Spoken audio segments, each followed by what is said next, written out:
Assalamualaikum warahmatullahi wabarakatuh। दोस्तों, my name is Jamil Ahmed Khan and I welcome you all to my YouTube channel. उम्मीद करता हूँ आप सभी लोग खैरियत से होंगे, अल्लाह की अमान में होंगे। दोस्तों, अल्हम्दुलिल्लाह हमने अपनी ट्रेडिंग की जर्नी को शुरू किया अपने चैनल पे। मैं दिल से शेयर कर रहा हूँ जो मैं कर रहा हूँ, ताकि आप लोग उससे फ़ायदा उठा सकें, आप लोग भी जो है कुछ ना कुछ कमा सके। इसीलिए मैंने ये स्टार्ट किया हूँ। और मैं अगर if you follow my videos, in that video I have clearly mentioned that I am going to share some of the videos on technical analysis, some of the videos on fundamental analysis. So this video is going to be on fundamental analysis. Fundamental analysis है क्या ये चीज़, पहले जानने के लिए ये video थोड़ी लंबी रहेगी, तो और हो सकता है आपको बोरिंग भी होगा, क्योंकि अगर आपको मेहनत करनी है तो आपको बोरिंग काम से गुजरना पड़ेगा। तो फंडामेंटल एनालिसिस ये एक अपने आप में एक समंदर है, टेक्निकल एनालिसिस ये अपने आप में एक समंदर है। तो जब भी आप ट्रेड करने के लिए या इन्वेस्ट करने के लिए किसी स्टॉक को पकड़ते हैं, तो आपको जो है उसका एनालिसिस करना पड़ेगा। वो एनालिसिस को एक्सपर्ट्स ने दो हिस्सों में डिवाइड किया है, दो सेगमेंट्स में डिवाइड किया है। एक है फंडामेंटल एनालिसिस, दूसरा है टेक्निकल एनालिसिस, जो मैं अपनी वीडियो में हमेशा बोलता रहता हूँ, फंडामेंटल टेक्निकल। तो आज की इस वीडियो में हम इन डिटेल फंडामेंटल एनालिसिस को कवर करेंगे। फिर जैसा ही मुझे टाइम मिलेगा मैं इंशाल्लाह ताला टेक्निकल एनालिसिस के बारे में भी थोड़ा बहुत कवर करूँगा। वैसे तो हर सेगमेंट का, हर रेशियो का, हर पार्ट का आपके पास यूट्यूब पे वीडियो मौजूद है। मैं इस वीडियो में खाली ओवरव्यू दूंगा। इन डिटेल हर सेगमेंट के बारे में अगर आपको जानना है तो you just type that query in the YouTube search bar and इंशाल्लाह ताला you will get n number of results on to that particular topic. तो ये चीज़ है। तो अभी हम चलते हैं स्क्रीन पे और देखने की कोशिश करेंगे कि फंडामेंटल एनालिसिस है क्या। उससे पहले मैं एक चीज़ बता दूं आपको कि फंडामेंटल एनालिसिस का मतलब कि आप कोर फंडामेंटल्स को जांचेंगे।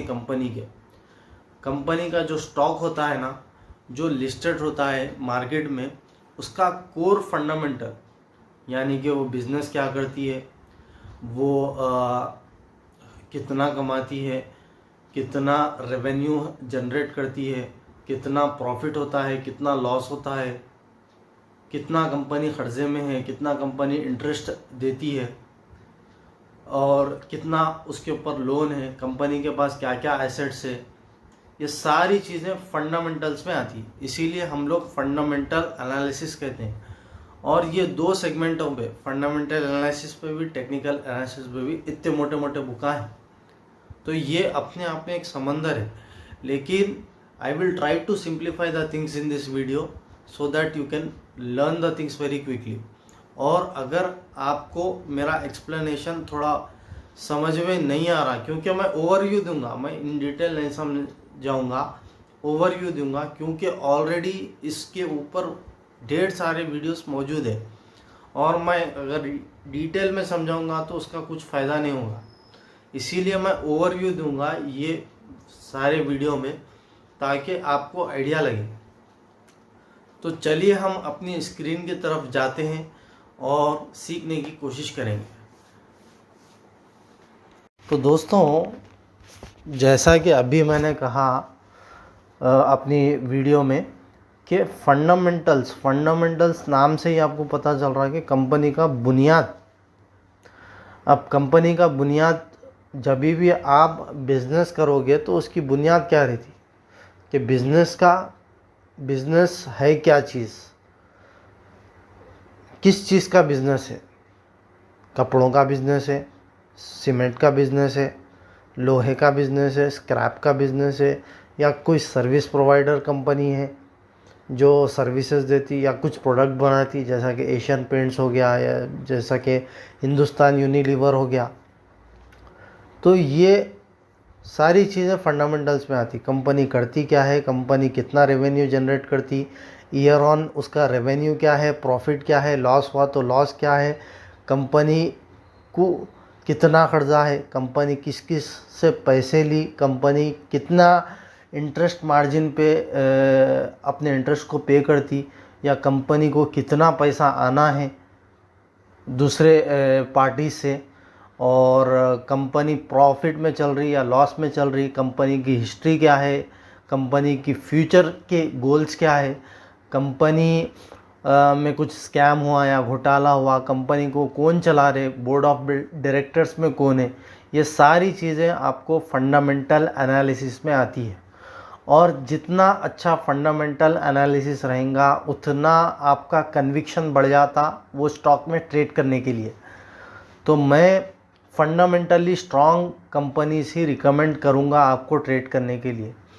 जो कंपनीज फंडामेंटली स्ट्रॉन्ग ना हो तो I don't not recommend such companies to trade in. क्यों बोल तो, अब मिसाल के तौर पर एक चीज़ मैं बताना चाहूँगा कि अगर आपके पास एक दोस्त आया जिसके फंडामेंटल सही नहीं है,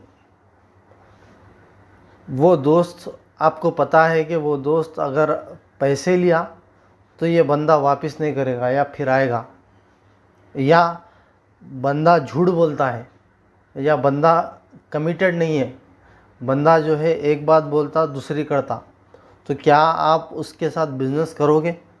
क्या आप उसके साथ जो है दोस्ती तो आप रखोगे, हाय शाय जो है बातचीत आप रखोगे, लेकिन आप उसके साथ मामलात करना पसंद ना करोगे, क्योंकि आपको ये कल के दिन डुबा सकता।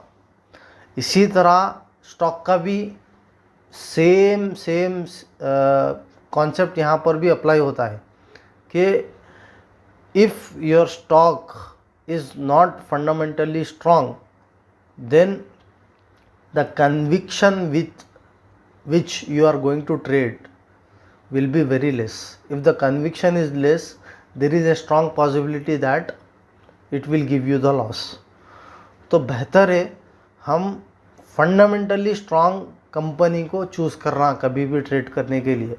और कल के दिन खुदा ना खास्ता अगर ग्लोबल मार्केट सही नहीं रही, मिसाल के तौर पर वॉर की सिचुएशन क्रिएट हो गई, या जो है बिज़नेस सेगमेंट में कुछ सही नहीं चल रहा, या बिज़नेस टाइकून्स वगैरह जो है लड़ ले रहे, इंटरनेशनल लड़ाइयाँ हो जा रही, कुछ भी हो जा रहा, तो ये कंपनीज गिरेंगे। मैं ऐसा नहीं कहूँगा कि ये कंपनीज नहीं गिरेंगे, ये कंपनीज गिरेंगे, लेकिन जब मार्केट रिकवर होगी तो उसी स्पीड से ये भी रिकवर होंगे और आपका पैसा कभी कहीं नहीं जाएगा। अगर आप फंडामेंटली लेस स्ट्रॉन्ग कंपनी को चूज़ करेंगे तो बहुत ज़्यादा चांसेस है कि आपका पैसा उसमें डूब सकता। तो इसीलिए फंडामेंटल एनालिसिस बहुत ज़रूरी है। तो फंडामेंटल एनालिसिस करने के लिए कईयों वेबसाइट्स हमारे लिए मौजूद है। मिसाल के तौर पर screener.com, investing.com, moneycontrol.com, इसके अलावा स्टॉकेज है, टिकर टेप है, और जो आप ब्रोकर यूज़ करते जैसा कि ज़ेरोदा है या अपस्टॉक्स है, वो वाला भी आपको टर्मिनल देगा कि आप अपने स्टॉक्स को एनालाइज करो फंडामेंटली भी और टेक्निकली भी। तो वेबसाइट्स ढेरों है। ये as a beginner level you can go through this website, these resources are best for you as a beginner to analyze the stock fundamentally. But if you want to go to an advanced level of analyzing, then you must read the financial reports of that particular company. अब financial reports आपको कहाँ मिलेंगे?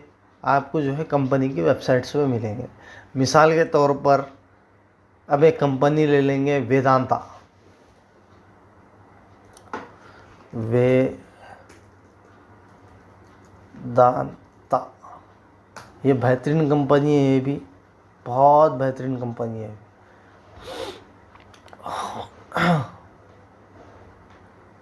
अब ये Vedanta company क्या करती, इसका core business क्या है? मिनरल्स जैसा कि आयरन है, स्टील है, कॉपर है, कोल है, ये सारे कंपनी ये सारे मेटल्स को ये बनाती है और इसका प्रोडक्शन करती है और इसको सप्लाई करती है। तो अगर आप वेदांता की वेबसाइट पे जाएंगे तो एक इन्वेस्टर सेक्शन बोल के रहेगा। इन्वेस्टर सेक्शन यहाँ दिख रहा है, आप ऑप्शंस को क्लिक करिए। उसके बाद अगर आप पार्टनर्स में जाओगे, I think you should get over there, or else if you go to our business,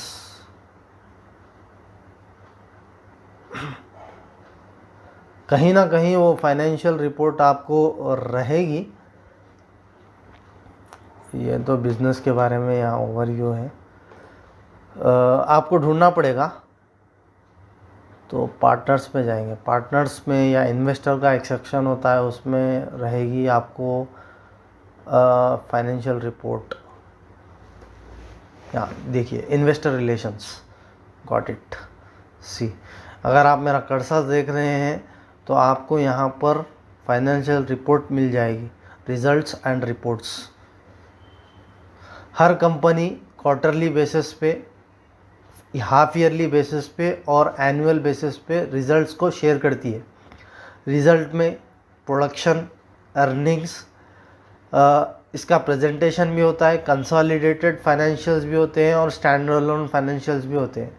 ये आप एडवांस लेवल पे आप इसको पढ़ सकते हैं। प्रोडक्शन यानी कि कितना प्रोडक्शन हुआ, अर्निंग्स यानी कि उससे कितना कमाई कंपनी, ठीक है। कंसोलिडेटेड यानी कि पूरा जितने भी इसके सब सब्सिडरीज है। अब वेदांता के कईयों सब्सिडरीज रहते, सब्सिडरीज के मिसाल के तौर पर सीएनजी कंपनी है। सीएनजी क्या है? गैस की है, उसके कईयों सब्सिडरीज है, जैसा कि भारत है और एचपी गैस है। तो इस तरह के सब्सिडरीज को मिलाकर एक कंसोलिडेटेड फाइनेंशियल, स्टैंड अलोन यानी कि खाली वेदांता कंपनी, कंसोलिडेटेड में इसके सब्सिडरीज भी मौजूद रहते, तो उनको मिला के कंसोलिडेटेड रिपोर्ट रहती। स्टैंड अलोन यानी कि खाली ये कोर कंपनी। तो इस तरह तो आपको फाइनेंशियल रिजल्ट जानना है या एनुअल रिपोर्ट लेना है या सब्सिडरी के फाइनेंशियल्स लेना है, तो इस सारे का पीडीएफ फॉर्मेट में आपको मिल जाएगी। आप डाउनलोड कर लेके वो भी पढ़ सकते हैं। लेकिन ये एक एडवांस लेवल ऑफ एनालिसिस होगा। As of now, if you are a beginner, you can go with this fundamental analysis. अब फंडामेंटल एनालिसिस में सबसे पहले हमको जानना पड़ेगा कि कंपनी करती क्या है, कंपनी हलाल है या हराम है। उसके ऊपर भी मैंने एक वीडियो बनाया था। ये अगर मेरा आप चैनल पे जाओगे तो ये वीडियो अगर आप देखेंगे तो इसमें आपको क्लियरली मेंशन है कि हलाल स्टॉक्स कैसा आइडेंटिफाई करते।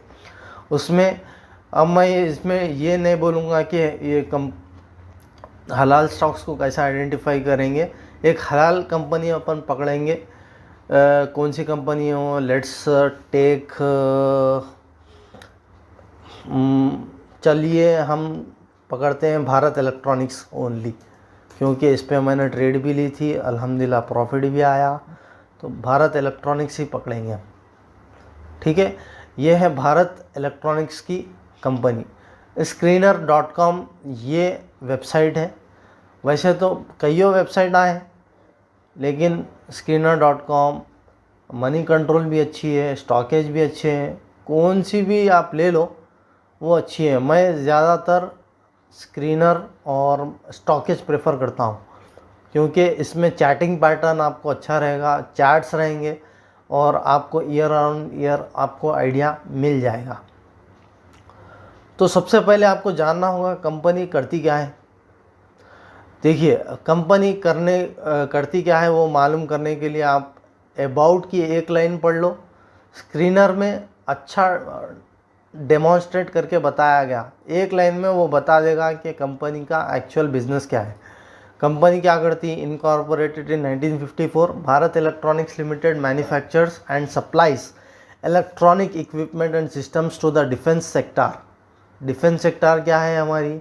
DRDL, DRDO, इसरो, नासा, तमाम मिलिट्री के जितने भी ऑर्गेनाइजेशंस है, मिसाइल्स वगैरह जो बनाते हैं वो डिफेंस सेक्टर में आता। उसको ये company electronic equipment and systems को प्रोवाइड करती है और इससे रेवेन्यू जनरेट करती है। Company also has a limited presence in the civilian market. Civilian market में, सिविलियन यानी कि आम जनता, आम जनता में इसका कोई उतना दखल नहीं है समझो। यानी कि रोज़मर्रा के प्रोडक्ट्स, कंज्यूमर प्रोडक्ट्स जैसा कि तेल साबुन वगैरह में उतना प्रेजेंस नहीं है। आम बंदा इसका कस्टमर नहीं है, डिफेंस के ऑर्गेनाइजेशंस इसके कस्टमर है। और ये B2B है, business to business, not business to consumer. दो सेक्शंस होते हैं। अगर आप बिज़नेस को अच्छा पढ़ने की कोशिश करेंगे तो उसमें दो सेगमेंट होते हैं, एक B2B, एक B2C। B2B यानी कि बिज़नेस टू बिज़नेस, यानी कि कुछ कंपनीज दूसरे बिजनेसेस को अपना बिज़नेस प्रोवाइड करके पैसे कमाती है। और दूसरा वाला जो टाइप है वो डायरेक्ट B2C, यानी कि वो डायरेक्ट अपना कस्टमर, डायरेक्ट कंज्यूमर को चुनते हैं। B2B के लिए दूसरे बिजनेसेस इनका कस्टमर होते हैं, लेकिन B2C के लिए डायरेक्ट कस्टमर उनका कस्टमर होता है। तो ये दोनों में फ़र्क है। तो ये B2B वाला कंपनी है, बिज़नेस टू बिज़नेस वाली कंपनी है। तो इसमें देखिए अगर आपकी, अरे यार मैं लॉगिन कर लूँ ताकि मेरे को फिर पूछे ना। ये लॉगिन हो गया मैं।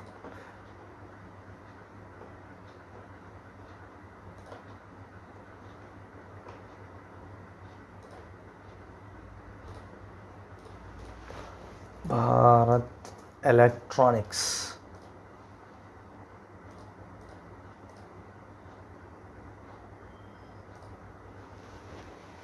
हाँ राइट। तो भारत इलेक्ट्रॉनिक्स, अगर आप की पॉइंट्स में क्या है की पॉइंट, ये सारी चीज़ आप पढ़ के इसका ओवरव्यू आप ले सकते हैं। की पॉइंट्स में क्या क्या है, ऑर्डर बुक, केपेक्स, ये सारी चीज़ें थोड़ा डीप है। इसमें आपको क्या क्या पता करने को मिल रहा कि सर्विस किस किस को देती है। ओरा weapon system, BEL, cover, MOU, lithium ion batteries, renewable energy, space electronics, network and cyber security, railway and metro, defence unmanned system, prestigious contracts, partnership. ये सारी चीज़ें आप ओवरव्यू ले लो, डिटेल में पढ़ने की ज़रूरत नहीं है।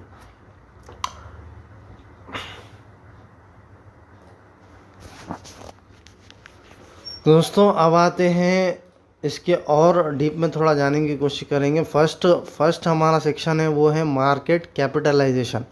मार्केट कैपिटलाइजेशन किसको बोलते हैं? इसकी करंट वैल्यू पूरे कंपनी की मार्केट में है क्या। अब मिसाल के तौर पर अगर मेरे को ये कंपनी ख़रीदना है तो मेरे पास 99,376 करोड़ रुपीस मेरे जेब में रहना, तब मैं ये पूरी कंपनी को ख़रीद सकता हूँ। कंपनी को ख़रीदने का मतलब ये है कि इसका पूरा स्टाफ, इसका पूरे एसेट्स, इसका पूरा हर एक बिज़नेस, इसके पूरे क्लाइंट्स वगैरह सारे। और अगर और आपको सिंप्लीफाई करना हो तो जितने शेयर्स मार्केट में अवेलेबल है कंपनी के into the current market price, तो आपको मार्केट कैपिटलाइजेशन आ जाएगा। मार्केट कैपिटलाइजेशन में 3 टाइप्स है। एक है लार्ज कैप, दूसरा है मिड कैप, तीसरा है स्मॉल कैप। अगर आप मार्केट कैपिटलाइजेशन के बारे में अगर आप टाइप करके यूट्यूब पे मारे तो आपको 10-15 मिनट के वीडियोस मिल जाएंगे जिसमें आपको और खोल के डीप में बताया गया है स्मॉल कैप किसको बोलते हैं, लार्ज कैप किसको बोलते हैं, मिड कैप किसको बोलते हैं। ठीक है, करंट प्राइस बोल तो जो ट्रेलिंग प्राइस अभी जो चल रहा है, जो ट्रेंडिंग प्राइस चल रहा है, ये करंट प्राइस है, ये उतना मायने नहीं रखता। हाई लो, हाई क्या है और लो क्या है? 52 वीक हाई रहता है या 52 वीक लो रहता, यानी कि 52 वीक यानी कि एक साल, पिछले एक साल का में ये कंपनी ने 100, ये कंपनी के स्टॉक ने 147 का हाई लगाया था और नीचे में लो लगाया था 87.0 का। 52 वीक्स, लास्ट 52 वीक्स का डेटा हम जब भी हाई लो की बात करते तो कभी भी याद रखो आपके 52 वीक्स का डेटा यहाँ पर लिया जाता। अब आते हैं स्टॉक पीई पे। पी यानी कि price to earning ratio. Price to earning ratio क्या है? इसका मतलब ये है कि कंपनी, अगर ये कंपनी के स्टॉक में मुझे इन्वेस्ट करना है और मुझे इन्वेस्ट करने में अगर मुझको मान के चलते हैं 1 रुपया कमाना है तो मुझको उसके लिए 29 रुपये खर्च करना पड़ेगा, 29 रुपये इन्वेस्ट करना पड़ेगा, 29.9 रुपीज़ इसको इन्वेस्ट करना पड़ेगा। और ये अगर ये महंगा है तो इसका मतलब स्टॉक महंगा है, स्टॉक ओवर प्राइस है। अगर ये सस्ता है तो इसका मतलब स्टॉक अभी सस्ते में चल रहा है। और ये अगर इंडस्ट्री पीई के आसपास है, इंडस्ट्री पीई के आसपास है, इसका मतलब ये है कि कंपनी फेयर वैल्यू पे चल रही है, कंपनी का स्टॉक फेयर वैल्यू पे चल रहा है। और एक बार मैं बता दूं कि अगर मेरे को 1 रुपया प्रॉफिट कमाना है इस कंपनी को कंपनी में इन्वेस्ट करके, तो मुझको 29.9 रुपीज़ देना पड़ेगा, तब जाके मुझे ऊपर का 1 रुपया मिलेगा। इसका मतलब होता है स्टॉक पी।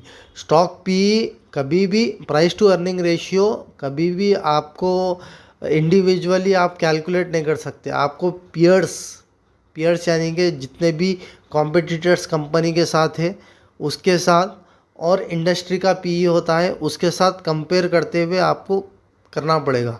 अगर मान के चलते हैं 29.9 इसका पी है और इंडस्ट्री का पी 31, 32, 33 है, तो इसका मतलब ये है कि कंपनी अभी अंडर वैल्यू है। कंपनी का स्टॉक का प्राइस जितना होना चाहिए था उतना नहीं है, सस्ती है कंपनी और हम इसमें इन्वेस्ट करके पैसे कमा सकते। अगर मान के चलते हैं इंडस्ट्री का पी 32, 31 है और स्टॉक का पी है 35, 36, इसका मतलब ये ओवर वैल्यूड है। ये कंपनी का प्राइस ऑलरेडी बढ़ चुका, फ्यूचर में घट सकता। लेकिन सिर्फ और सिर्फ आप पी को देख के आप डायरेक्ट जज नहीं करना। खाली एक पी एक एडेड एडवांटेज है आपके लिए, आपके कन्विक्शन को और बढ़ाएगा अगर आप पी को देखेंगे तो। बस उतना ही। अब आते हैं बुक वैल्यू पे। बुक वैल्यू किसको बोलते हैं? बुक वैल्यू का मतलब ये है कि जो है कंपनी के बुक्स में कितनी वैल्यू है एक शेयर की। अब करंट प्राइस मार्केट का 136 है, ये कहीं को है डिमांड एंड सप्लाई की वजह से। मार्केट में कंपनी अच्छी है तो डिमांड रहता, डिमांड रहने की वजह से कंपनी का स्टॉक का प्राइस बढ़ते रहता। अगर डिमांड कम है तो घटते रहता। लेकिन इसकी actual book value, actual stock की बुक वैल्यू होनी चाहिए 20.3, यानी कि जितने भी एसेट्स मिला लो, जितने भी कंपनी के एसेट्स है, रेवेन्यू है, सारा मिलाकर कंपनी की बुक्स में एक शेयर की प्राइस है 20.3। और ऐसा भी हम कह सकते हैं कि मान के चलते हैं कल कंपनी घोटाला होगा, कंपनी डूब गई, तो हर शेयर होल्डर को एटलीस्ट इतना पैसा मिलेगा, क्योंकि 20 रुपये पर शेयर तो आपको मिलेगा। ठीक है, इसका मतलब ये होता है। Dividend yield 1.32%। अब डिविडेंड यील्ड क्या है? पहले भी मैंने बताया था, डिविडेंड का मतलब हर कंपनी अपने शेयर होल्डर्स को प्रॉफिट में से, अगर प्रॉफिटेबल हुई वो कंपनी बिजनेस करके, तो अपने शेयर होल्डर्स को कुछ ना कुछ डिविडेंड देती है। डिविडेंड यानी कि उसमें कुछ ना कुछ हिस्सा देती है, प्रॉफिट में कुछ ना कुछ हिस्सा शेयर करती है, तो वो है डिविडेंड यील्ड 1.32%।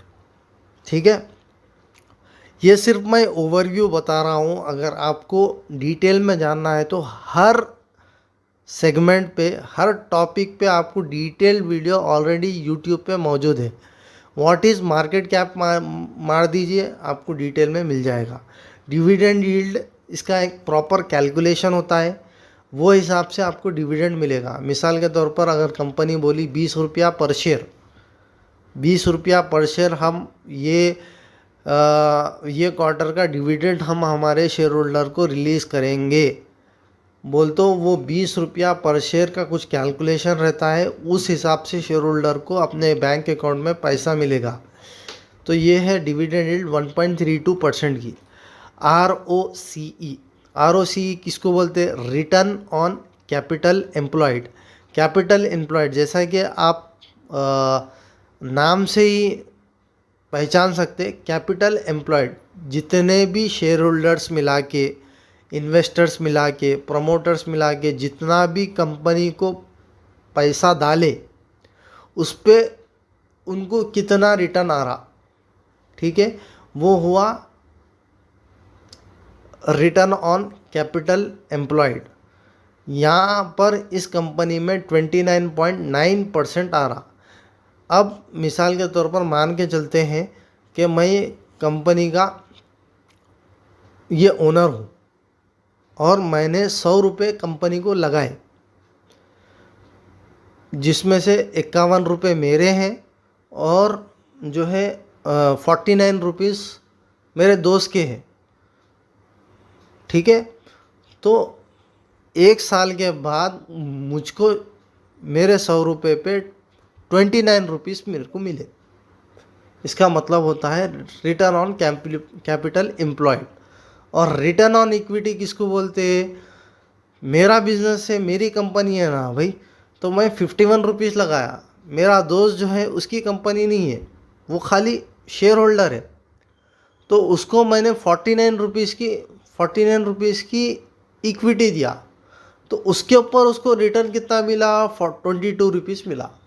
यानी कि वो 49 रुपीज़ पे उसको 22 मिला और सारे 100 रुपये पे मेरे को 29 रुपीज़ मिला।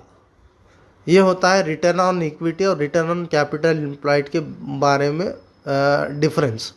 रिटर्न ऑन कैपिटल एम्प्लॉयड में जितना कंपनी का सरमाया है वो, रिटर्न ऑन इक्विटी में खाली इक्विटी यानी कि कितने शेयर होल्डर्स के शेयर से उससे कितना रिटर्न जनरेट हुआ, ये दोनों के बीच का फ़र्क है। रिटर्न ऑन कैपिटल एम्प्लॉयड पे भी वीडियोस है, ROE पे भी डिटेल वीडियोस है। फेस वैल्यू किसको बोलते हैं? जब सारे प्रमोटर्स ने बिज़नेस को शुरू किया था तो एक शेयर की वैल्यू उन्होंने रखी थी 1 रुपी। ठीक है, ये होता है face value. Promoter holding, promoter यानी कि ये जो कंपनी का होल्डर है, जो कंपनी का जो ओनर है, उसको प्रमोटर बोलते हैं हम लोग। शेयर मार्केट की लैंग्वेज में उसको प्रमोटर बोलते हैं। यानी कि जिसका सबसे ज़्यादा हिस्सा रहता कंपनी की ओनरशिप में, वो होता है प्रमोटर। तो प्रमोटर का अगर 51% से ज़्यादा है तो वो प्राइवेट सेक्टर कंपनी है, अगर 51% से कम है तो वो पब्लिक सेक्टर कंपनी है। ठीक है, तो उमूमन देखा जाता कि प्रमोटर की होल्डिंग अगर 51% से ज़्यादा है तो वो कंपनी अच्छी मानी जाती। और ROCE 15% से ज़्यादा है, ROE 20% से ज़्यादा है तो वो कंपनी बेस्ट मानी जाती। डेट टू इक्विटी, अपने हलाल और हराम के वीडियो में मैंने ये डेट टू इक्विटी कवर किया। अगर आप वो नहीं देखे तो प्लीज़ आप जाके देखो। डेट टू इक्विटी यानी कि कंपनी की जितने भी शेयर होल्डिंग के जितने भी शेयर्स है उस पे कंपनी ने कितना खर्चा दिया। ठीक है, ये होता है डेट टू इक्विटी। इस कंपनी में 0.00 है, यानी कि कंपनी को इतना भी खर्चा नहीं है। अब 0.33% है, यानी कि जितना भी कंपनी का सरमाया है उसमें से 33% कंपनी ऑलरेडी कर्जे में है, उसको पैसा देना है कंपनी को। इसका मतलब डेट टू इक्विटी पे भी वीडियोस है, आप डिटेल में देख लो। तो दोस्तों अब आते हैं, ये चार्ट है, ये चार्ट टेक्निकल में आता है। हम जब टेक्निकल देखेंगे तो टेक्निकल समझने की कोशिश करेंगे, और थोड़ा नीचे आएंगे और देखेंगे प्रोस एंड कॉन्स। प्रोस यानी कि अच्छी बातें, कॉन्स यानी कि कंपनी की ख़राब बातें। प्रोस क्या है, ये कंपनी में ऑलमोस्ट डेट फ्री बोला हमें। देखो दोस्तों, मेरी राय में कंपनी जब भी डेट फ्री रहती ना, अपने ऑपरेशंस बेहतरीन कर सकती है। अगर कंपनी कर्जे में है, आप ही ले लो, अगर आप कर्जे में हैं तो कितना टेंशन में रहते। तो इसीलिए कंपनी का भी सेम वैसे ही रहता। अगर कर्जे में है तो जाहिर सी बात है आपको इंटरेस्ट पे करना पड़ेगा, और ज़्यादा से ज़्यादा हिस्सा आपके प्रॉफिट का इंटरेस्ट में चल जाएगा। लेकिन अगर आप कर्जे में नहीं हैं तो पूरा प्रॉपर मुनाफा आप अपने पास ले सकते। तो हमेशा हमको चाहिए कि जितना कंपनी को कम खर्चा हो वो कंपनी में हम जो है ट्रेड करना। और ये हलाल का भी एक पैरामीटर है कि कंपनी 33% से कम उसका खर्चा रहना, तभी आप वो कंपनी शरिया कंप्लाइंट होती, वरना नहीं होती, नहीं कर सकते आप। तो प्रोस में क्या है, company is almost debt free, company has been maintaining a healthy dividend payout of 45.4। और जितने प्रोस ज़्यादा है और कॉन्स कम रहे उतना कंपनी अच्छी है। जितने कॉन्स ज़्यादा है प्रोस कम है, उसका मतलब कंपनी उतनी ख़राब है। कंपनी का स्टॉक में आप ट्रेड नहीं करना, अवॉइड करना। तो पीर कंपैरिजन, पीर का मतलब है अपने साथ वाले जो सेम सेगमेंट में है। कौन कौन है, हनीवेल ऑटो है, डेटा पैटर्न है, साइमास SGS टेक, साइंट DLM, शिवाक DCX सिस्टम। तो ये सारे हैं। तो ये सारों का मीडियन है। मीन मीडियन मोड हमने स्कूल में पढ़ा है ना, वो मीन मीडियन मोड का मीडियन है।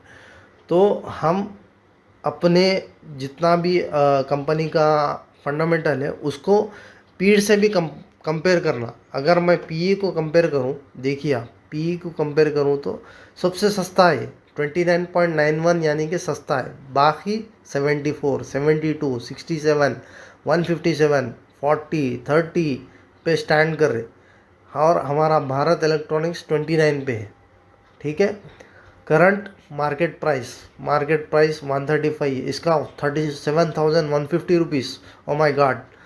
तो ये करंट मार्केट प्राइस, ये PE, ये मार्केट कैपिटलाइजेशन में भी हमारा बंदा ज़्यादा है। डिविडेंड भी सबसे ज़्यादा, डिविडेंड जितना ज़्यादा परसेंटेज रहेगा उतना ज़्यादा कंपनी डिविडेंड अपने शेयर होल्डर्स को देती है। ये है नेट क्वार्टर, ये हम पढ़ेंगे, क्वार्टरली प्रॉफिट, सेल्स प्रॉफिट, ये इंशाल्लाह ताला मैं और डिटेल में आपको समझाने की कोशिश करूँगा। अब पहले हम स्क्रीनर को देख लेंगे, उसके बाद हम दूसरी वेबसाइट में भी इसको कवर करने की कोशिश करेंगे। सेल्स यानी कि कंपनी ने कितना कारोबार किया। एक्सपेंस, कंपनी के खर्चे क्या है। जाहिर सी बात है दोस्तों, आप जब भी बिज़नेस करोगे तो आप पहले खर्च करोगे और आप माल को बेचोगे। ठीक है। माल को जितना भी बेचोगे वो सेल में आएगा। उसके लिए कितना आपको एक्सपेंस लगा, जैसा कि बच्चों की सैलरी आपको देना पड़ेगा, और मलकी का किराया आपको देना पड़ेगा, और जो है करंट का बिल आपको देना पड़ेगा। तो ये आपके खर्चे, तो वो आता है एक्सपेंसेस में। ये मोटी मोटी बात है दोस्तों, इसमें कुछ भी रॉकेट साइंस नहीं है। नॉर्मल हर एक को, आपने इतना पैसा लगाया, उस पर आपको इतना रिटर्न मिला, लॉस हुआ तो लॉस, प्रॉफिट हुआ तो प्रॉफिट, खर्चा हुआ तो खर्चा, सिंपल। तो सेल्स, एक्सपेंसेस, उसमें ऑपरेटिंग प्रॉफिट, जितने भी आपके ऑपरेशन है उसमें आपको कितना प्रॉफिट हुआ।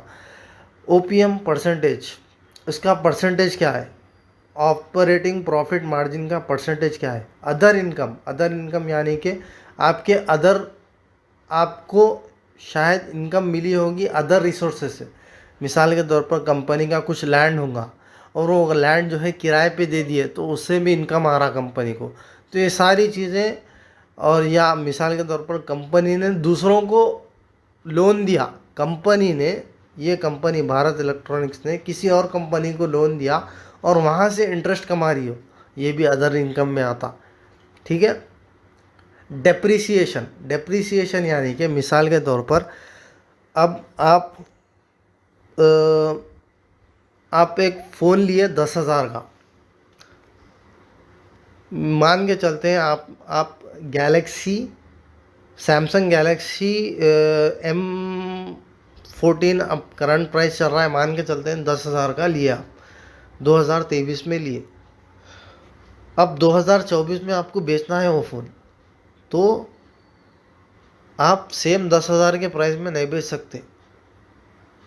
वो 10,000 का फ़ोन 7,000 हो जाता, 3,000 घट गए, उसके डेप्रीशिएट हो गए। ये 3,000 क्या है, डेप्रीशिएशन में आते। यानी कि हर एसेट की वैल्यू आपकी,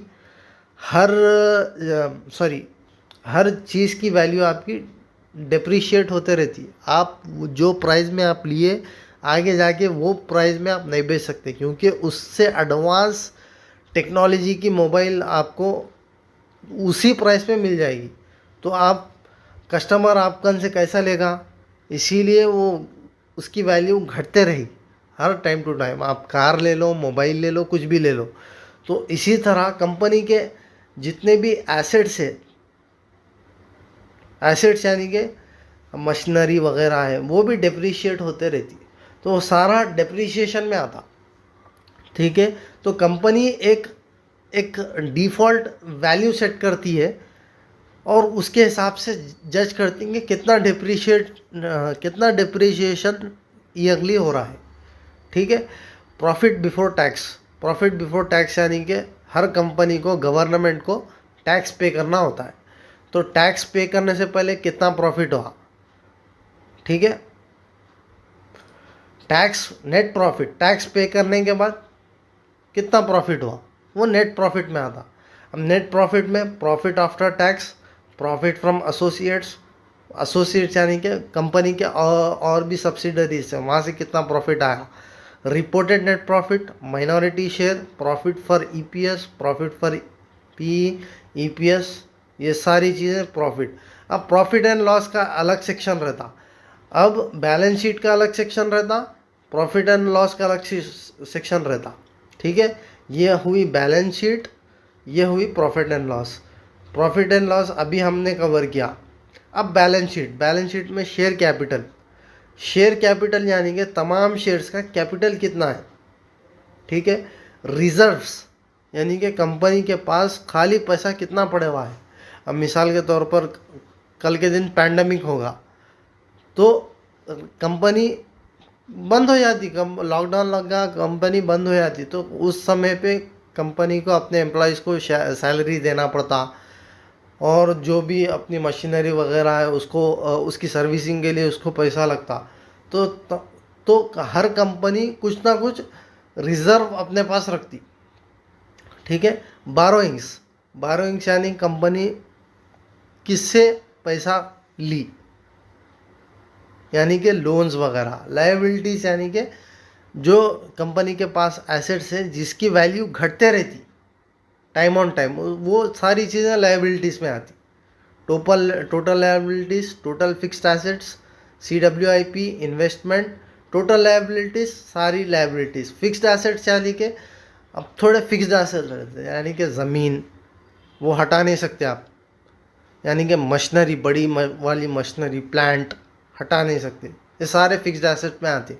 इन्वेस्टमेंट, कंपनी कहाँ इन्वेस्ट करी, ये सारे इन्वेस्टमेंट में आते। अदर एसेट्स में और दीगर एसेट्स आते। डिटेल में आपको हर सेक्शन पे वीडियो मिल जाएगी। तो कैश फ्लोस, कैश फ्लो यानी कि कैश का बहाव, कैश का लेन देन, कैश फ्लो का कितना हो रहा। ठीक है। Operating activity, investing activity, financial activity से कैश फ्लो कितना है। रेशियोज, रेशियोज यानी कि वही debt to equity ratio, price to earning ratio, ये सारी हम लोग इंशाल्लाह ताला कवर करेंगे। ये तो मैं आपको इंटरफेस बता रहा हूँ। प्रमोटर्स, प्रमोटर्स की होल्डिंग कितनी है। FIIs यानी कि फॉरेन इन्वेस्टर इंस्टीट्यूशंस, यानी कि हमारे इंडिया के बाहर के जितने भी इन्वेस्टर्स है वो सारे फॉरेन इंस्टीट्यूशन इन्वेस्टर्स में आते। डोमेस्टिक यानी कि हमारे इंडिया के अंदर वाले, यानी कि बड़े बड़े फर्म्स रहते जैसे कि HDFC है, जैसा कि ICICI है, ये सारे इंस्टीट्यूशनल इन्वेस्टर्स है। जैसा कि हमारा क्या नाम उसका झुनझुनवाला है, ये सारे इंस्टीट्यूशनल इन्वेस्टर्स है, ये DIIs में आते। पब्लिक यानी कि आम पब्लिक जैसा कि हम और मैं, ठीक है। नंबर ऑफ शेयर होल्डर्स, कितने शेयर होल्डर्स है, ये सारी वैल्यू करोड़ में रहती है दोस्तों, ये सारी वैल्यू करोड़ में रहती है, ठीक है। ये सारी चीज़ें, तो ये स्क्रीनर का यहाँ पर इंटरफेस ख़त्म होता है। अब और डिटेल में हम पढ़ेंगे स्टॉकेज में और डिटेल में अच्छे से बताया गया। अगर आप स्टॉकेज में भारत इलेक्ट्रॉनिक्स मारने के बाद कुछ इस तरह का इंटरफेस आपको मिलेगा। यहाँ पर इंटरफेस में आपको फंडामेंटल्स में अगर आप जाएंगे तो कंपनी का ये मैं बहुत प्यारी वेबसाइट है दोस्तों, ये स्टॉकेज, मैं इसको ज़्यादा प्रेफर करता हूँ। तो अगर आप स्टॉकेज में जाएंगे भारत इलेक्ट्रॉनिक्स में फंडामेंटल्स में, तो आप देखेंगे कि सेक्टर क्या है। तो ये लोगों ने, सेबी वालों ने क्या किया कि हर स्टॉक्स को के सेक्शंस बना दिए। कंज्यूमर गुड्स का एक सेक्शन, B2B का एक सेक्शन, इंजीनियरिंग का एक सेक्शन, इंडस्ट्रियल एग्रीकल्चर स्टॉक्स का एक सेक्शन। तो कौन सी इंडस्ट्री में आती, इंजीनियरिंग में। सेक्टर क्या है, कैपिटल गुड्स, ठीक है। वेबसाइट इसकी ये है, प्राइस इसका ये है, मार्केट कैप अभी बोला, कैटेगरी क्या है, लार्ज कैप। अगर ये कंपनी कौन से कैटेगरी में आ रही, लार्ज कैप में आती, मिड कैप में आती, स्मॉल कैप में आती, तो इसका भी इंफॉर्मेशन आपको यहाँ पर मिलेगा। एंटरप्राइज वैल्यू यानी कि प्रमोटर जितना भी है उसकी वैल्यू कितनी है। फाइनेंशियल इंडिकेटर्स में EPS, अर्निंग पर शेयर, ठीक है। अर्निंग पर शेयर स्क्रीनर में नहीं था, यहाँ पर है। अर्निंग पर शेयर का मतलब है एक शेयर पे कितनी अर्निंग हुई, 4.55% की अर्निंग हुई। प्राइस टू अर्निंग रेशियो अभी बताया मैंने। इंडस्ट्री PE क्या है, 38.08।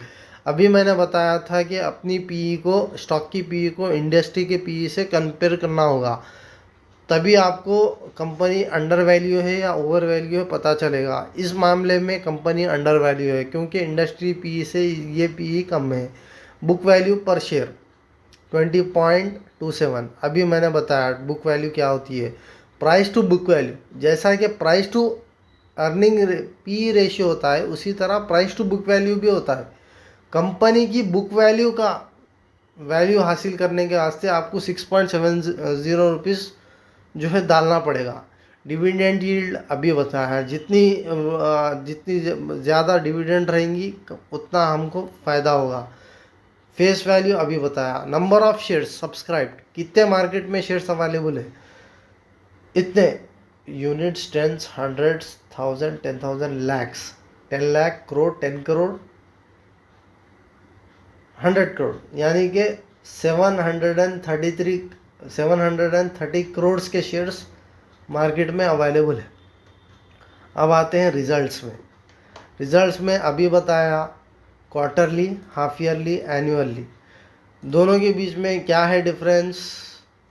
कंसोलिडेटेड यानी कि पूरे सब्सिडरीज मिला के, स्टैंड अलोन यानी कि सिर्फ ये पेरेंट कंपनी मिला के, दो भी आप देख सकते।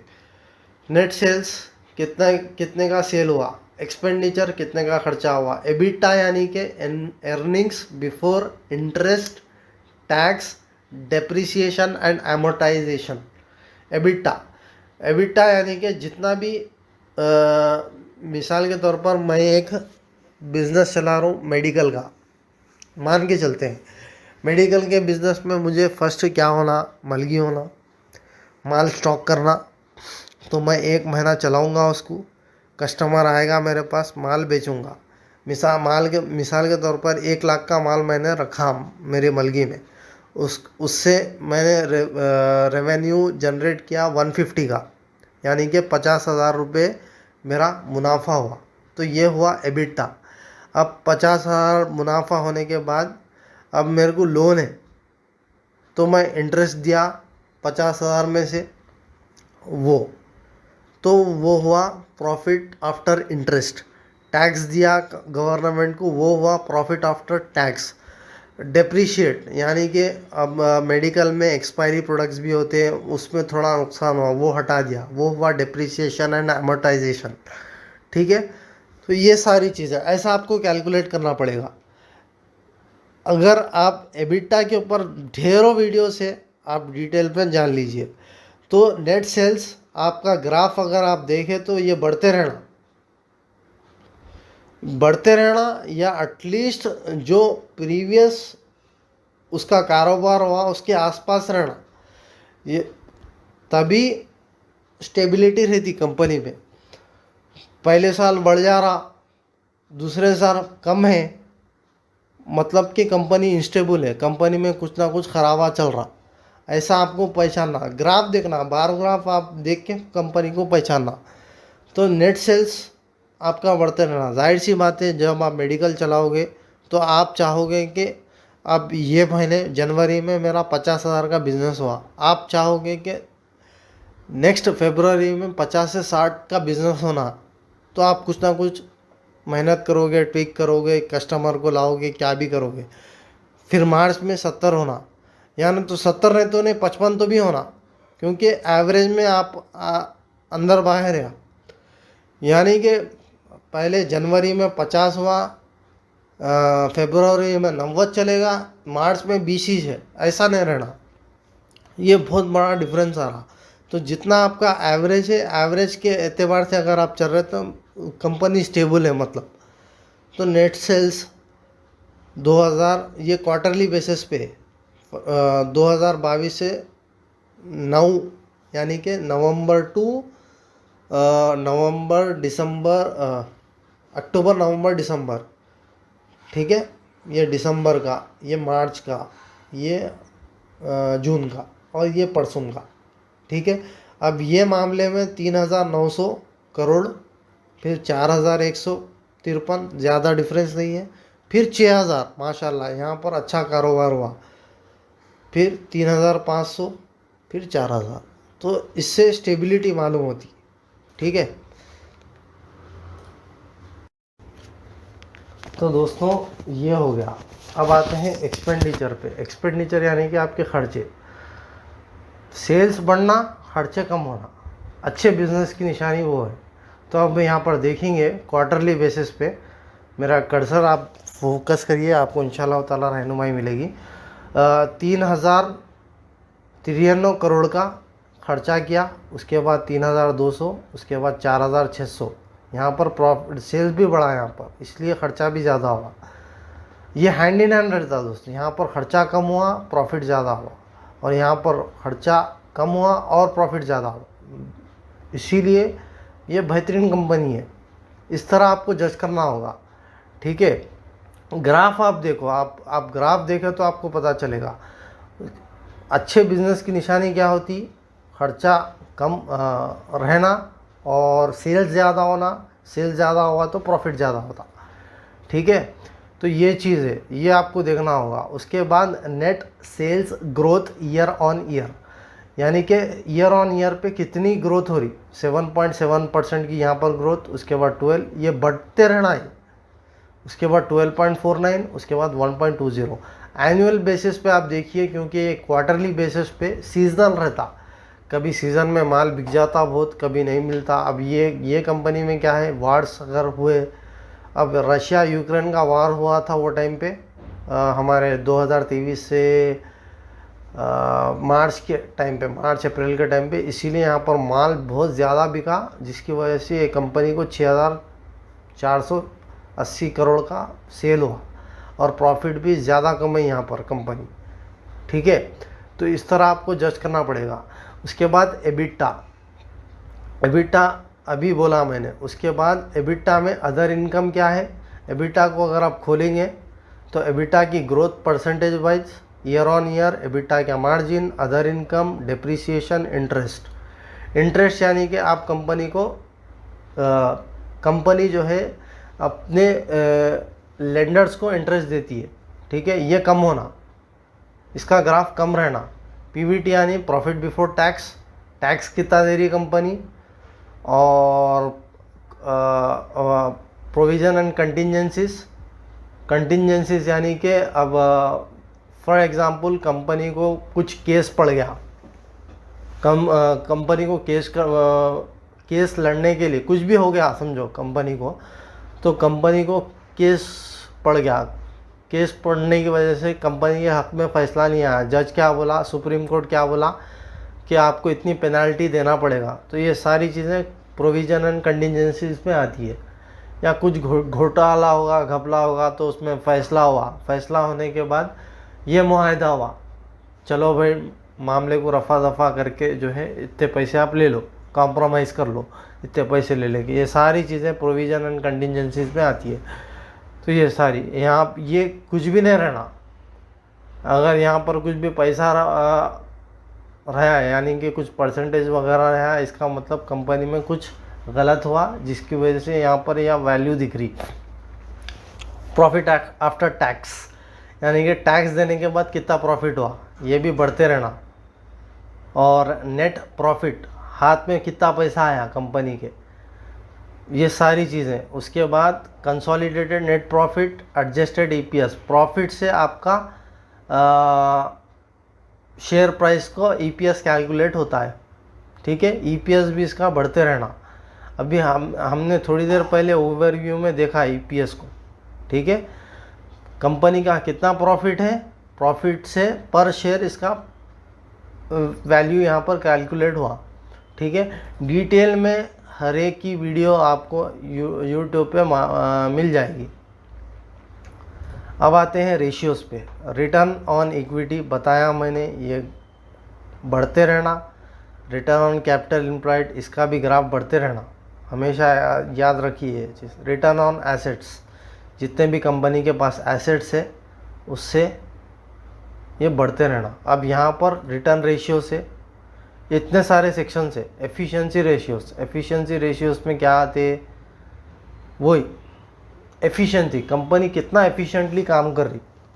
एफिशिएंसी का मतलब ये है कि ज़्यादा प्रॉफिट ज़्यादा efficient company, less profit less efficient company. Company कम रिसोर्सेज इस्तेमाल कर रही, ज़्यादा प्रॉफिट जनरेट कर रही, कम रिसोर्सेज की यूज़ कर रही, आउटपुट ज़्यादा निकाल रही, इसका मतलब उसकी एफिशिएंसी ज़्यादा है। और दूसरी कंपनी अगर मिसाल के तौर पर ले ले तो रिसोर्सेज ज़्यादा इस्तेमाल कर रही है, आउटपुट कम निकाल रही, तो उसकी एफिशिएंसी कम है। तो एफिशिएंसी कंपनी रेशियोज़ में क्या क्या आते हैं, PBIT margin, PAT margin, asset turnover ratio, inventory turnover ratio, days of receivable, days of payable. Days of receivable यानी कि कंपनी अगर किसी को उधार दी तो कितने दिन में वो कंपनी को पैसे आ जा रहे वापस, 155 डेज, 170, 171, 150, 135, ये घटना है, ठीक है। डेज ऑफ पेएबल्स, कंपनी अपने लेंडर्स को, मनी लेंडर्स को कितने दिन में पैसे वापस कर रही, ये भी कम होना। आने के पैसे भी कम दिनों में आ जाना, और पे करना भी है तो जल्दी पे कर देना अपन, ये भी कम रहना। 86, 100, 134, 137, 124, ठीक है। यहाँ पर थोड़ा घट रहा, लेकिन अगर आप देखेंगे, अगर आपको फिर भी समझ में नहीं आया तो यहाँ पर आई बटन रहता, आई बटन को क्लिक करो, इसके ऊपर वीडियो है, वो इंग्लिश में वीडियो रहेगी, आप समझ लो, देख लो, इंशाल्लाह ताला आपको फ़ायदा मिलेगा, ठीक है।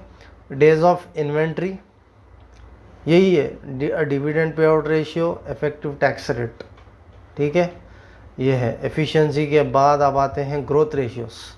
ग्रोथ रेशियोस में नेट सेल ग्रोथ, ये भी बढ़ते रहना, पीबीआईटी बढ़ते रहना, प्रॉफिट भी बढ़ते रहना, ईपीएस भी बढ़ते रहना, ये परसेंटेजेस है। वो लोगों ने क्या किया, जितना भी प्रॉफिट हो रहा उसको जो है परसेंटेज में कन्वर्ट किया। यहाँ पर आपको वीडियो आ जाएगी और नीचे डिस्क्रिप्शन भी रहेगा, ठीक है, आप देख लेना। आपको मैं रास्ता बता रहा हूँ, बिरयानी आपको बनाना है, तरीक़ा मैं बता रहा हूँ कैसा बनाने का, आप मेरे को ही बना के परोसो बोल तो ये मुश्किल काम है। सॉल्वेंसी रेशियोज में डेट टू इक्विटी रेशियो आता है, debt to asset, interest coverage ratio, current ratio, quick ratio, ठीक है। इसके ऊपर भी वीडियोस है। सॉल्वेंसी रेशियो का मतलब ये है कि कंपनी कितनी सॉल्वेंट है, यानी कि कंपनी को कितना कर्जा है। कंपनी का कर्जा एसेट से मिला है तो कितना हो रहा, कंपनी का इंटरेस्ट कितना है, जितना कम इंटरेस्ट रहेगा उतना कंपनी जो है अच्छा एफिशिएंटली काम करेगी। कंपनी का करंट रेशियो क्या है, करंट रेशियो यानी कि जितने भी करंट एसेट्स है उसके ऊपर कंपनी का कितना रेशियो है डेट के in comparison with debt. Quick ratio, company के पास कितने रिजर्व्स है, उसके वो रिजर्व्स से कंपेयर करके डेट जो रहता है वो उससे क्विक रेशियो कैलकुलेट होता है। तो ये सारी चीज़ें आपको जो है इसके ऊपर वीडियोस भरपूर है, आप देखना। एसेट योगी बोल के एक चैनल है, ये सारे रेशियोज वो अच्छा समझाता है, तो आप वो रेशियोज के चैनल को देखो, इंशाल्लाह ताला आपको रहनुमाई मिलेगी।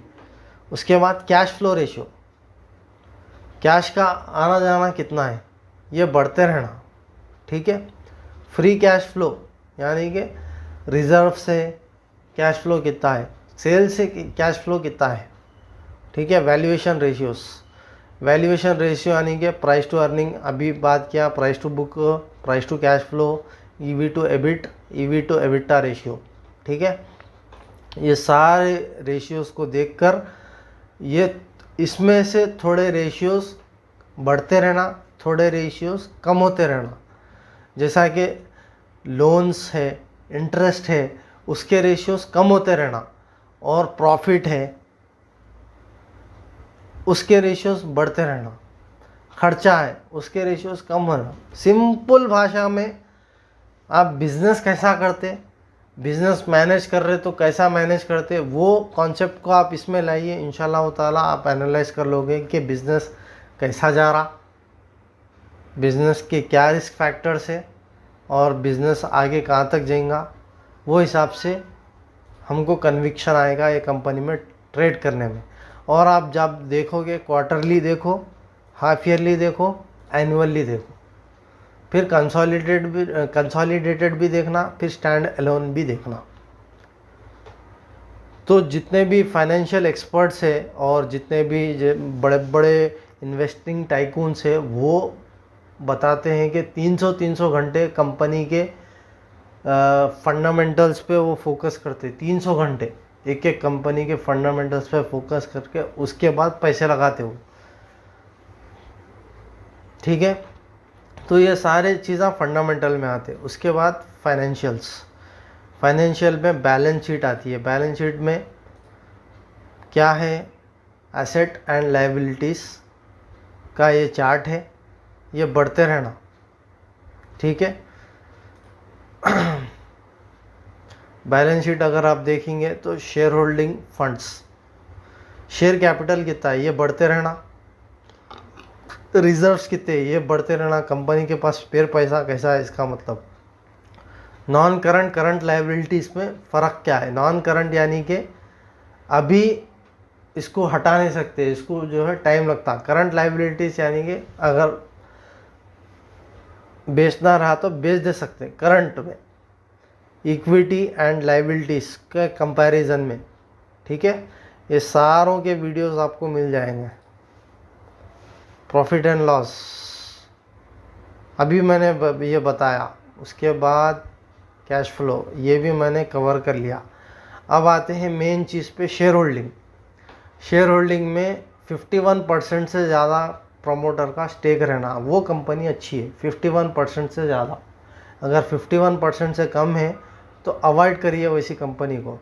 इसमें इंडियन प्रमोटर कितना है, फॉरेन प्रमोटर कितना है। इंडियन प्रमोटर 51.14%, पब्लिक यानी कि आप और मैं 48.86। इसमें पब्लिक में FIIs भी है, DIIs भी है, फॉरेन इन्वेस्टर्स, यानी कि बाहर से कितना पैसा लगा, डोमेस्टिक यानी कि बड़े बड़े इंस्टीट्यूशनल इन्वेस्टर्स जिसके पास बड़ा पैसा है, बड़ा पैसा यानी कि 1-2 करोड़ नहीं, 1000 करोड़, 2000 करोड़, 5000 करोड़, ये एसेट मैनेजमेंट कंपनीज होते हैं। तो वो लोग वो लोग कितनी शेयर होल्डिंग परसेंटेज है।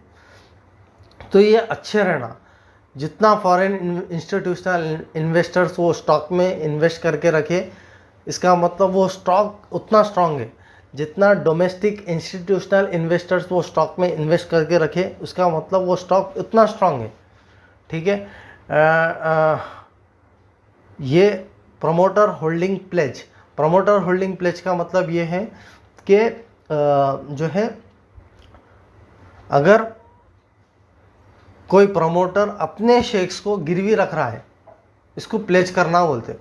अगर गिरवी रख रहा, कितने शेयर्स को वो गिरवी रख रहा, ये बहुत बड़ा रिस्क फैक्टर है। अगर ये प्रमोटर होल्डिंग प्लेज में अगर कुछ परसेंटेज आता है, यानी कि फौरी वहाँ से निकल जाना, क्योंकि जो प्रमोटर से हल्लू हल्लो अपने कंपनी को बेच के वो सटकना चाह रहे, और आम पब्लिक को जब कंपनी बिक गई, उसमें कुछ भी बिजनेस नहीं हो रहा, तो अपना सारा पैसा उसमें डूब जाता। तो प्लेजिंग हो रही समझ लो, तो कंपनी में कुछ ना कुछ फ्रॉड हो रहा, कुछ ना कुछ मतलब कंपनी में कुछ ना कुछ फिशी थिंग हो रही है वहाँ पर। तो प्रमोटर होल्डिंग प्लेज कभी भी ज़ीरो रहना, ये चीज़ आप याद रखो। उसके बाद शेयर होल्डर्स कौन कौन है? प्रेसिडेंट ऑफ इंडिया हमारी द्रौपदी मुर्मू का इसमें स्टेक है, समझो। मतलब कि उसका स्टेक नहीं है, जो भी वो कुर्सी पे बैठता वो डिसीजन मेकर रहता। कंपनी के बड़े पॉलिसीज जो भी है, वो जिसका ज़्यादा स्टेक रहता ना दोस्तों, वो बंदे का डिसीजन पावर रहता, डिसीजन मेकिंग पावर उसके पास रहता, यानी कि कंपनी के बड़े फैसले वो करता। ये कंपनी में कंपनी के बड़े फैसले कौन करता? President of India. और दूसरे शेयर होल्डर्स कौन है? ये बड़े बड़े एसेट मैनेजमेंट कंपनीज है। एसेट मैनेजमेंट कंपनीज क्या है? ये कंपनीज क्या करते?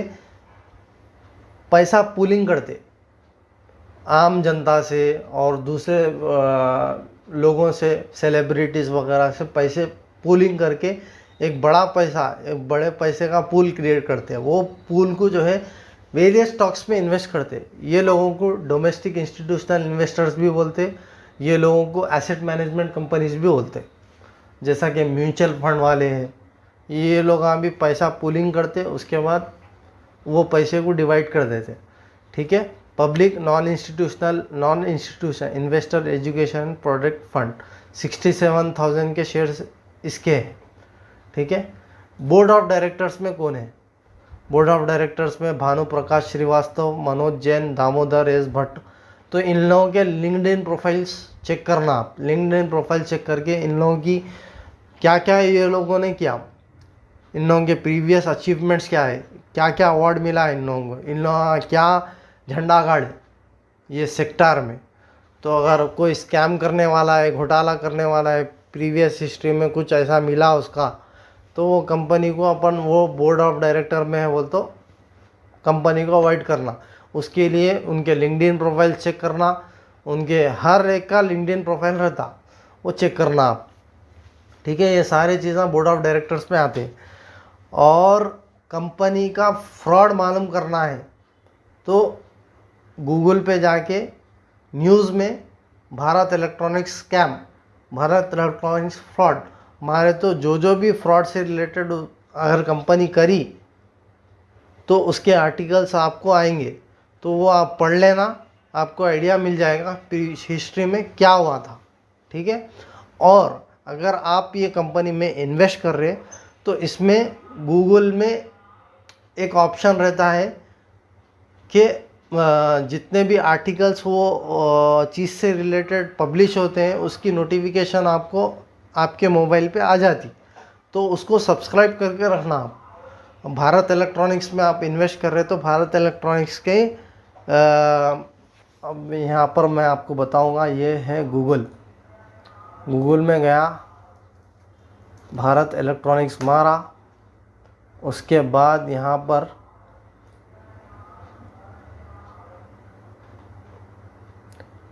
इसको फॉलो करने का ऑप्शन आपको आई डोंट थिंक के सिस्टम पे मिलेगा, मोबाइल पे आपको मिल जाएगा। I am not getting that, but mobile पे आपको मिल जाएगा। तो जब मोबाइल पे आपको मिल जाएगा तो आप उसको फॉलो करके रखना। तो उससे रिलेटेड जितने भी आर्टिकल्स आपको आएंगे वो जो है आपको पता चल जाएगा कि देन एंड देयर आपको पता चल जाएगा कि कंपनी में हो रहा क्या। ठीक है, तो ये चीज़ बताने की थी। तो ये सारी चीज़ें फंडामेंटल्स में आती। तो मैं फंडामेंटल्स में क्या क्या कवर किया, एक बार हम पूरी वीडियो को सम अप कर लेंगे ताकि आपको फिर से जहन नशीन हो जाए। तो ओवरव्यू में हमने क्या क्या देखा कि कंपनी को करती क्या है वो देखा, कंपनी कौन से सेक्टर में है वो देखा, और कंपनी के प्राइस क्या है वो देखा, मार्केट कैप क्या है किसको बोलते, अर्निंग्स पर शेयर किसको बोलते, इंडस्ट्री पी किसको बोलते, और ये सारी चीज़ें हमने देखी। प्रॉफिट एंड लॉस कैसा चेक करना वो देखा, टाइम ड्यूरेशन क्या क्या रखना वो देखा हमने, कैसा देखना quarterly, half yearly, annually, sales कितनी हुई, प्रॉफिट कितना हुआ, लॉस कितना हुआ वो देखना। अगर जाहिर सी बात है दोस्तों, अगर लॉस बोल तो लॉस का एक सेपरेट सेक्शन नहीं रहता इसमें। लॉस अगर हुआ तो प्रॉफिट में वो चीज़ माइनस में आ जाती। अब यहाँ पर आप मिसाल के तौर पर अगर आप देखें तो प्रॉफिट अगर आप देखें नेट प्रॉफिट में यहाँ पर आपको माइनस में दिखेगा चीज़ें। माइनस में अगर आप देख लेंगे, अब घटिया कंपनी कौन सी अगर है तो अगर उसका आप कौन सी में घटिया कंपनी ले लो आप, मिसाल के तौर पर आइडिया एक बहुत गंदी कंपनी है। यहाँ पर अगर मैं आइडिया को लूँ,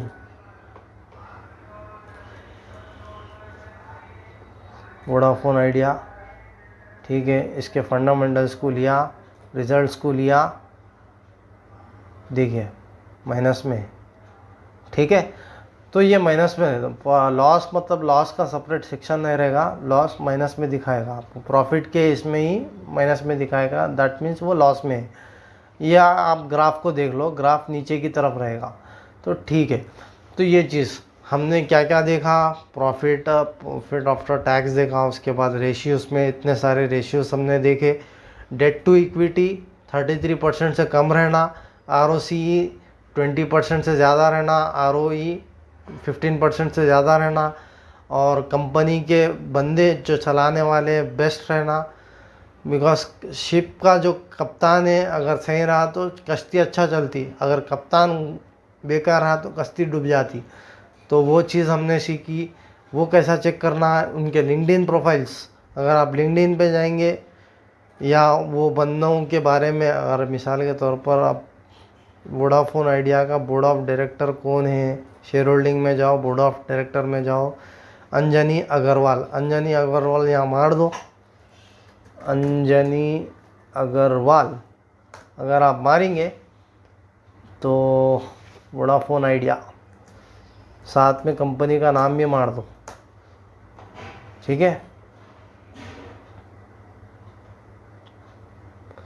तो अगर उसका आर्टिकल नहीं आ रहा तो बंदी जानी मानी नहीं है बोलने का मतलब। ठीक है, ऐसा भी होता है, लिंक्डइन पे प्रोफाइल भी नहीं मिली तो बंदी जानी मानी नहीं है, उसका मार्केट में होल्ड नहीं है बोलने का मतलब। ठीक है, ये भी चीज़ रहती है। तो ये सारी चीज़ें मैंने कवर किया हूँ दोस्तों। इसी के साथ हमारी फंडामेंटल एनालिसिस की वीडियो ख़त्म होती है। उम्मीद करता हूँ मेरा एक्सप्लेनेशन आपको समझ में आया होगा। समझ में आया है तो ये सिर्फ और सिर्फ बताना ये चाह रहा हूँ मैं कि ये ओवरव्यू है। अगर आपको डिटेल में जानना है तो कईयों वीडियोस ऑलरेडी अवेलेबल है, आपको मेहनत करना पड़ेगा। कईयों लोग मेरे को बोल रहे कि आप इतना अच्छा कर रहे तो आप मेरे दुकान से पैसे लो और इन्वेस्ट करके पैसे कमा के दो। ये नहीं हो सकता। मैं आपको सिखा रहा हूँ। आपका मेरा मकसद ये है कि आप खुद सीखो ना भाई, आप खुद सीखो ना, आपको मेहनत करना पड़ेगा। मैं अब ये वीडियो जो है 3 घंटे 4 घंटे से बना रहा हूँ। अब एडिटिंग करना पड़ेगा मुझे, एडिटिंग में 1-2 घंटे लगेंगे, उसके बाद मैं अपलोड करूँगा। तो इतनी मेहनत मैं आपके लिए कर रहा हूँ, तो आप ऐसा बोले तो बहुत गलत बात हो जाती हो। तो आप जो है मेरे वीडियोस को फॉलो करिए, सीखने की समझने की कोशिश करिए। और एक एक टॉपिक पे ढेरों वीडियो से मैं खाली ओवरव्यू दिया और ये बताया कि किस तरह चेक करना। और ये समंदर है दोस्तों, समंदर है ये। इतने मोटे मोटे बुका फंडामेंटल एनालिसिस पे है, टेक्निकल एनालिसिस पे इतने तो मोटे मोटे बुका है। तो आपको थोड़ा मेहनत करना पड़ेगा, आपको थोड़ा समझना पड़ेगा, सीखना पड़ेगा, तभी आप कर सकते हैं। वरना please don't come to this field. तो इसी के साथ मैं अपनी बात को ख़त्म करता हूँ। प्लीज़ प्लीज़ उन लोगों के लिए दुआ करिएगा जो इस वक्त जुल्म का शिकार है, स्पेशली जो फ़लस्तीन के भाइयाँ हैं उनके लिए दुआ करिए। इंशाअल्लाह ताला हम भी दुआ करेंगे। और हंसते रहिए, मुस्कुराते रहिए। मैं मिलता हूँ अगली वीडियो में, तब तक के लिए आपका भाई जमीर अहमद खान साइनिंग ऑफ।